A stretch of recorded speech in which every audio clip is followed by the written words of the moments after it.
Hello my student, आप लोग कैसे हैं। उम्मीद करता हूं कि आप लोग बहुत ही बढ़िया होंगे। ठीक है, तो आज की इस वीडियो में हम लोग क्लास 12th के हिंदी के टॉप 35 ऑब्जेक्ट इस वीडियो में भी कंप्लीट करने वाले हैं। ठीक है, आप लोगों को 35 ऑब्जेक्ट इस वीडियो में हम आपको याद कराने वाला हूं। ठीक है, आप लोग इस वीडियो को शुरू से अंत तक देखिएगा ताकि आपको सभी के सभी ऑब्जेक्ट इस वीडियो में याद हो जाए। ठीक है, आप लोगों को प्रत्येक आंसर 5 से 10 सेकंड के अंदर आप लोगों को आंसर कमेंट बॉक्स के अंदर बताते चलना। ठीक है, अगर आप लोगों को यह वीडियो पसंद आता तो वीडियो को लाइक शेयर और चैनल को आप लोग जरूर सब्सक्राइब कर सकते हैं। ओके, चलिए तो हम लोग स्टार्ट करते हैं। क्वेश्चन नंबर देखिएगा 36 से। ठीक है, अगर आप लोग पिछले वीडियो में नहीं देखे 1 से लेकर 35 तक आप लोग जरूर जाकर देख लीजिएगा। ठीक है, आपको सभी क्वेश्चन आपको याद हो जाएंगे उस वीडियो में भी। ठीक है, 36 नंबर में करा है गीला का विलोम क्या होगा, बताइएगा।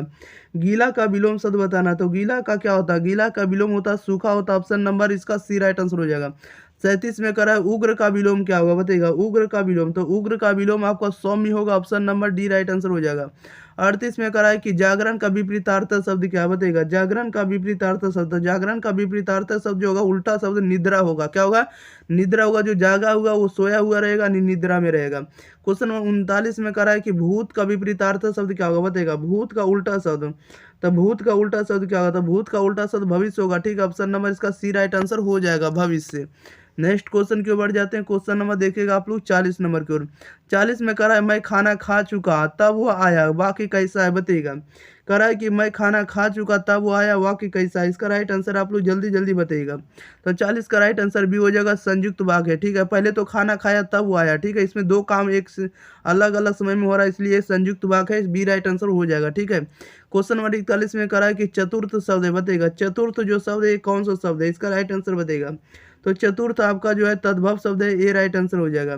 42 में कह रहा है खिड़की शब्द है, बताइएगा। खिड़की कैसा शब्द है, तो खिड़की आपका देशज शब्द है। Option number A right answer हो जाएगा, देशज। नेक्स्ट क्वेश्चन बढ़ जाते हैं। क्वेश्चन नंबर देखिएगा 43। 43 में कह रहा है कि बखूबी में कौन सा समास है, बताइएगा। बखूबी, बखूबी में कौन सा समास है, इसका राइट आंसर बताइएगा। तब बखूबी में आपको अव्ययी भाव समास है। Option number C right answer हो जाएगा। क्वेश्चन नंबर देखिएगा 44 का रहा रस भरा कौन सा समास है, बताइएगा। रस भरा में कौन सा समास है, तो रस भरा में आपको तत्पुरुष समास है, बी राइट आंसर हो जाएगा। 45 में कह रहा राजभवन में कौन सा समास है, आप लोग बताइएगा। राजभवन में कौन सा समास है, तो राजभवन में आपको तत्पुरुष समास है, ए राइट आंसर हो जाएगा। नेक्स्ट क्वेश्चन की ओर बढ़ते हैं। क्वेश्चन नंबर देखिएगा 46 नंबर की ओर।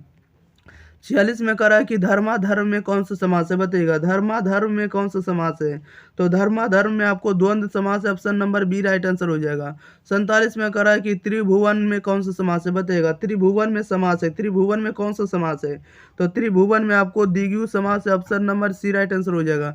48 में करा जो कहा ना जा सके क्या कहलाता है, बताइएगा। जो कहा ना जा सके उसके लिए एक शब्द बताना, आप लोग बताइएगा क्या हो जाएगा, इसका राइट आंसर। जो कहा ना जा सके उसे हम लोग अकथनीय कहेंगे, क्या कहेंगे, अकथनीय कहेंगे, सी राइट आंसर हो जाएगा। 49 में करा कि जिसका कोई नाथ ना हो क्या कहलाता है, बताइएगा। जिसका कोई नाथ ना हो उसके लिए हमें एक शब्द बताना है, इसका राइट आंसर बताइएगा क्या हो जाएगा। जिसका कोई नाथ ना हो उसे हम लोग अनाथ कहेंगे एक शब्द में। ठीक है, option number C right answer हो जाएगा। नेक्स्ट क्वेश्चन के बढ़ जाते हैं। क्वेश्चन नंबर देखिएगा 50। क्वेश्चन नंबर 50 में करा है कि क्रम का विशेषण, बताइएगा। क्रम का विशेषण क्या होगा, तो क्रम का विशेषण आपको क्रमिक होता है, सी राइट आंसर हो जाएगा।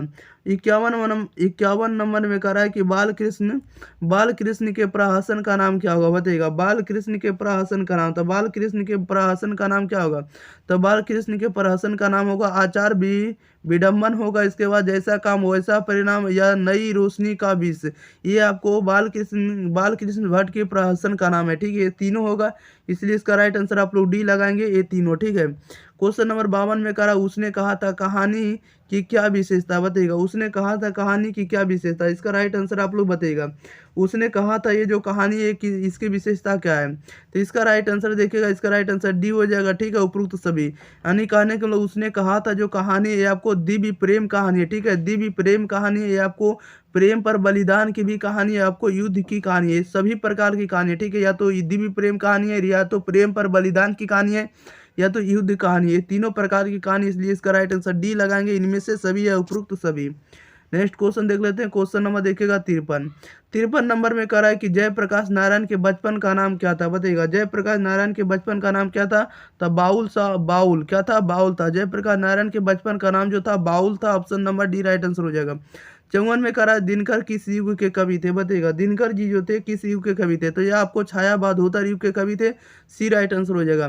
55 में करा कि वामता शब्द का अर्थ बताइएगा, बताइएगा क्या हो जाएगा। वामता शब्द का अर्थ क्या होता है, तो वामता शब्द का अर्थ होता है विपरीतता होता है, क्या होता है, विपरीतता होता है। Option number D right answer हो जाएगा। विपरीत जिसको कहते हैं ना उल्टा, उसी को विपरीतता भी कहते हैं। ओके, नेक्स्ट क्वेश्चन बढ़ जाते हैं। क्वेश्चन नंबर देखिएगा 56। क्वेश्चन नंबर 56 में कह रहा है कि कवि मलिक मोहम्मद जैसी के गुरु का क्या नाम था, बताइएगा।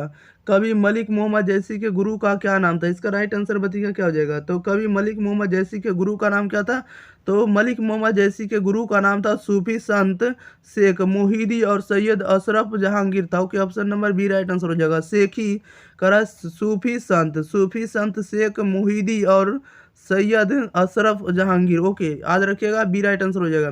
57 में करा सूरदास की अभिरुचि किस काम में थी, बताइएगा। सूरदास की अभिरुचि जो थी किस काम में थी, तो सूरदास की अभिरुचि जो थी आपको पर्यटन में थी, सत्संग में था, कृष्ण भक्ति और वैराग्य में, ये तीनों में था, इसलिए इसका राइट आंसर डी हो जाएगा, उपरोक्त सभी। ओके, याद रखिएगा। नेक्स्ट क्वेश्चन बढ़ जाते हैं। क्वेश्चन नंबर देखिएगा 58।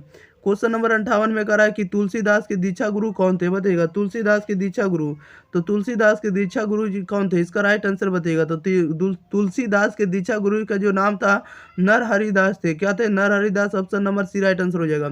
59 में करा नाभादास की कृतियों का नाम बताएं, बताइएगा। नाभादास की कृतियों का नाम क्या होगा, तो नाभादास की कृति का जो नाम है वो आपको भक्तमाल है, अष्टयाम है, ठीक है, और प्राकीर्ण पद, ये सभी आपको नाभादास की कृति का नाम है। नाभादास की कृति का जो नाम है भक्तमाल है, अष्टयाम है, प्राकीर्ण पद, ये सभी आपको नाभादास की कृति है, ठीक है, इसलिए इसका राइट आंसर डी लगाइएगा, उपरोक्त सभी। ओके, नेक्स्ट क्वेश्चन देख लेते हैं। क्वेश्चन नंबर देखिएगा 60 नंबर में कह रहा है कि भूषण की अपर्याप्त कृतियां कौन कौन है, बताइएगा। कह रहा है कि भूषण की अपर्याप्त कृतियां कौन कौन है, इसका राइट आंसर बताइएगा क्या हो जाएगा। तो 60 का राइट आंसर देखिएगा डी हो जाएगा, उपरोक्त सभी हो जाएगा। यानी भूषण की जो कृतियां अपर्याप्त में जो है कौन कौन है, ये सभी हो जाएगा। यानी भूषण हजारा, ये भी आपको भूषण की अपर्याप्त कृतियां हैं। भूषण उल्लास है, इसके बाद दूषण उल्लास है, ठीक है, इसका राइट आंसर डी हो जाएगा, उपरोक्त सभी हो जाएगा। 61 में कह रहा है कि बातचीत शीर्षक निबंध के निबंधकार कौन है, बताइएगा। कह रहा है कि बातचीत शीर्षक निबंध के निबंधकार कौन है, इसका राइट आंसर हो जाएगा बाल कृष्ण भट्ट। क्या हो जाएगा, बाल कृष्ण भट्ट बातचीत के निबंधकार हैं, आप लोगों को भी पता होगा, ठीक है। क्वेश्चन नंबर 62 में कह रहा है बातचीत के माध्यम से बाल कृष्ण भट्ट क्या बतलाना चाहते हैं, बताइएगा। कह रहा है कि बातचीत के माध्यम से बाल कृष्ण भट्ट क्या बतलाना चाहते हैं, तो बातचीत की शैली को बताना चाहते हैं, ठीक है, option number A right answer हो जाएगा। नेक्स्ट क्वेश्चन देख लेते हैं। क्वेश्चन नंबर देखिएगा 63। क्वेश्चन नंबर 63 में देखिए क्या कर रहा है। क्वेश्चन नंबर 63 में कह रहा है लहना सिंह किस पद पर था, बताइएगा। लहना सिंह जो था किस पद पर था, तो लहना सिंह जो था जमादार के पद पर था, option number C right answer हो जाएगा। 64 में कह रहा लहना सिंह की मृत्यु किसकी गोद में हुई, बताइएगा। लहना सिंह की मृत्यु जो हुई किसकी गोद में हुई, तो लहना सिंह की मृत्यु आपको वजीरा सिंह की गोद में हुई, ऑप्शन नंबर इसका बी राइट आंसर हो जाएगा, आप लोग याद रखेगा, ठीक है। नेक्स्ट क्वेश्चन देख लेते हैं। क्वेश्चन नंबर देखिएगा कितना, 65 नंबर की ओर देखिएगा। 65 नंबर में क्या करा है, जैसा कि आप लोग 65 नंबर में देख रहे हैं, 65 में करा है कि प्रजा सोशलिस्ट पार्टी का गठन कब हुआ, बताइएगा। प्रजा सोशलिस्ट पार्टी का गठन कब हुआ, इसका राइट आंसर आप लोग बताइएगा। प्रजा सोशलिस्ट पार्टी का गठन कब हुआ, तो 1952 में हुआ, option number A right answer हो जाएगा।